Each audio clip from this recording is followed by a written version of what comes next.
Air quality monitoring is still a relatively young science. Technology in medicine only really caught up to industrialization in the past century, and we can finally quantify how good or bad our air is to breathe. But that's just outdoors. Indoor air quality monitoring hasn't really been accessible on a wide scale. And as building standards encouraged less air exchange for better efficiency, people started getting sick building syndrome. Poor indoor air quality damages your health, so it's important to know when air is the problem.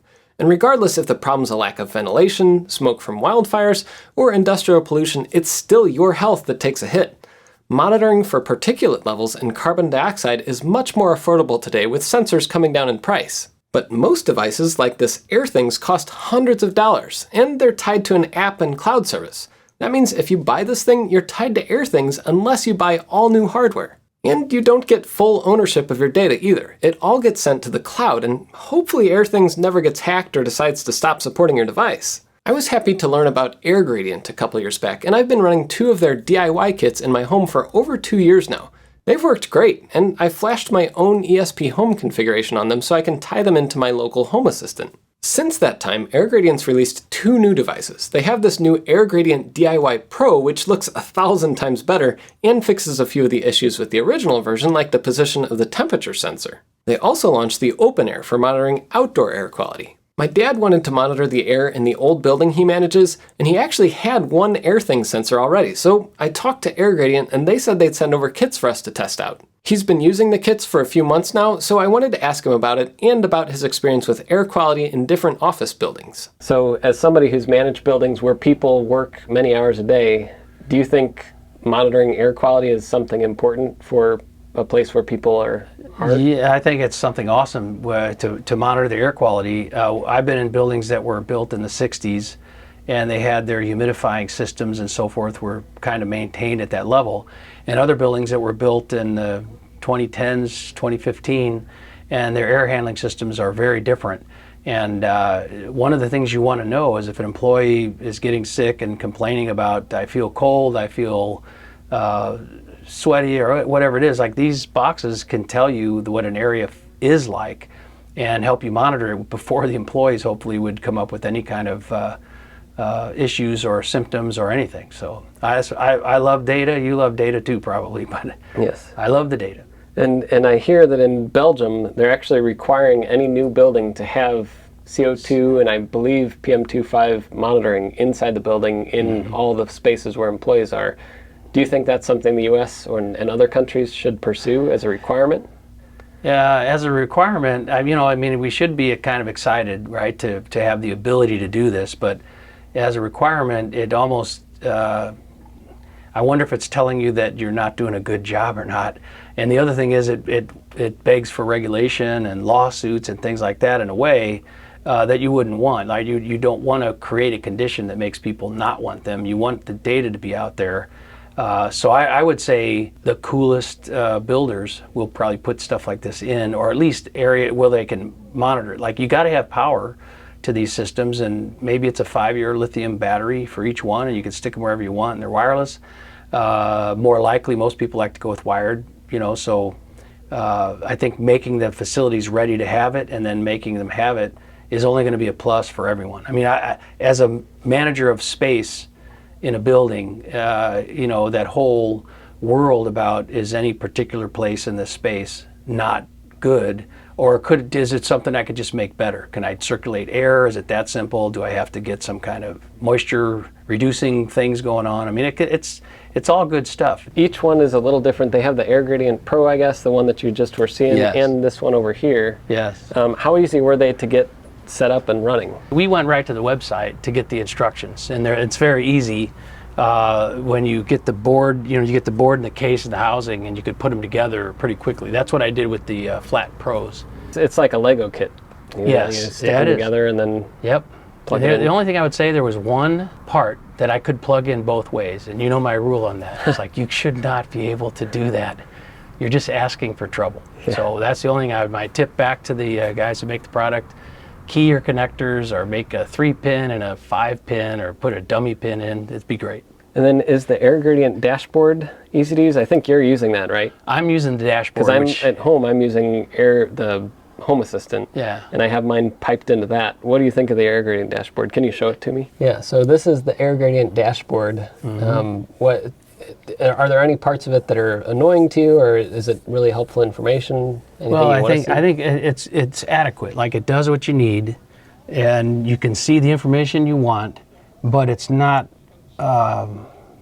programmable with your control, right? So the thing I would want is the control, which I would get if I got a Raspberry Pi. Is your idea that maybe you would do the same kind of setup with Home Assistant? Yes, that's what my plan is. My plan is to, when I have that one extra Pi, I'm like 5 behind, so I need like 6 to get to that point, because I got transmitter sites and other places I still want to service. But when I get to that point where I have one, I would go in and, because I would experiment with it, because it would be a new piece of software to me. I am often interested in open source solutions, but you probably have a different philosophy working in radio and all that. Like, there's not as much open source in the world of radio in general. Yeah. But what does that appeal to you at all about the AirGradient stuff? It does. I mean, I'm very picky on the whole thing with the open source versus product. But the reality is now that our world of manufacturers are becoming more software dependent. And because they're software dependent, things are changing faster, and that companies are buying each other out. It's just different than for 30 of the 40 years I've been in broadcasting. Yeah. So you've got that thing, you buy a product, it's mostly the software that makes it magic. And the companies buy and sell just to grab up the patents and the codes and all that stuff. So it's hard. So having open source is great if that's the product you're looking at. It feels like that. Now, if you're talking about a system to get all your audio from your console and buttons and talking and all that, a little different. Those companies, there's only a few of them now that have been outstanding, and they're going to probably be around a bit doing their thing, and you'd feel a little safer in investing in their software. So you have another one down here in the basement, and I remember you said you also have an air thing somewhere too? I do have one down here monitoring the basement. We're going to make changes down here. We want to make sure the air is safe. So how would you compare the AirGradient experience versus the Air Things, which is probably a much larger company with for-profit? Well, and the Air Things, so when I do their web interface too, but I use their app. So on the app I can go back a year. So I can look at data, going back the last week, the last month, the last year. So that is one difference that's huge, because you can literally track how your various things between radon and CO2 and temperature, how that's varying over the course of a year. And you can get the annual trends, like what does it do when it's super hot in the summer? What does it do when it's super cold in the winter? So yeah, well, speaking that of is a plus. Annual trends, there was we had the wildfires, not here, but in Canada. Mm-hmm. And I remember we could see them for a couple days. Could you see that on the system here? I did see that. I saw that on the system showing up here. On the days where they were saying, watch out, today is a bad day, and you'd see the particulates go up. So it was interesting. It was like a nice test of the system. That's when I really wish I had one outside and one inside to see what filtration actually does, if anything, to that seeing smoke. These thin windows up here, there's probably not a whole lot of insulating glass around. Yeah, any of you guys got a spare bunch of windows for my basement here? It'd be sweet to get some different windows in here. Are there any, besides that wildfire, are there any other things that you saw where it's like, oh, wow, I'd never thought of that? Like when people are in a room and things go up? Yes. You definitely see that. Our little talk studio up there, it only takes really one person in there for long enough. You definitely see the CO2 jump. It's interesting to watch it. You put 2 people in there and it jumps faster. And that's one of those things that makes you think about, how can I get more air flowing through that room all the time? So I think a lot of people are leaving their fans blowing 24/7 now in the radio world, because it gives you that ability to keep spots from getting stale. And then you can go and use the data to prove kind of where your spots are. You can move these things. I mean, these things are very easy to move around. It's a USB power, right? So you can put them in different places, collect data for a week here, a month there, and make some really good decisions based on that.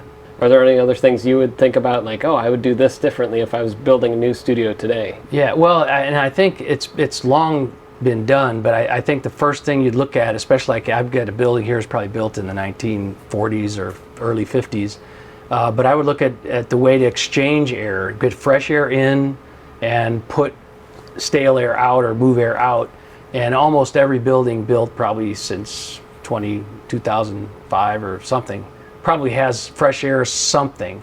But I would look hard at that to be able to clean the fresh air, to make sure you're bringing in good stuff, monitor the fresh air coming in, and monitor the inside. So I mean, to me, it's like pick some great monitoring points if you're going to have a system like that, and look at the air as it's coming in, and use the fresh air to mix with your air. It helped with COVID. We know that too. Get that air in, mix it up, and return some out, and keep your building in a good shape. So, would you say I should probably get these for my new office space? Especially since I'm sealing up that studio really well. Yeah, I was going to say, it's a bit more airtight you are, the more you should be concerned.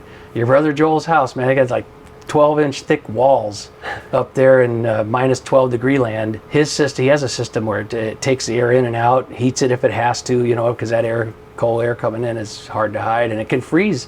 That cold air comes in, you think about it, if it's minus 12 coming in and it goes somewhere through metal, it's going to put the freeze on whatever it touches. Including pipes that have water in them to cool your house or heat your house. So got to be careful with that for sure. Whether your building is new or old, there are definitely surprises lurking in the air. Thanks to AirGradient for sending over these units. You can buy these things on their website for a little over $100. It's easy to reflash them with ESP Home for Home Assistant if you don't want to use AirGradient service. I have a link to my configuration in the description. But I just love AirGradient's philosophy and the fact that they're so open with their hardware. They're doing research to try to make air quality monitoring more accurate and more affordable around the world. And they're also doing some cool work to make sure they have some of the highest quality calibration. You don't have to sacrifice accuracy with these things, even though they're less than half the price of the competition. And for me, the open solution always wins. Have you started monitoring your indoor air quality? Let us know what you've learned down in the comments.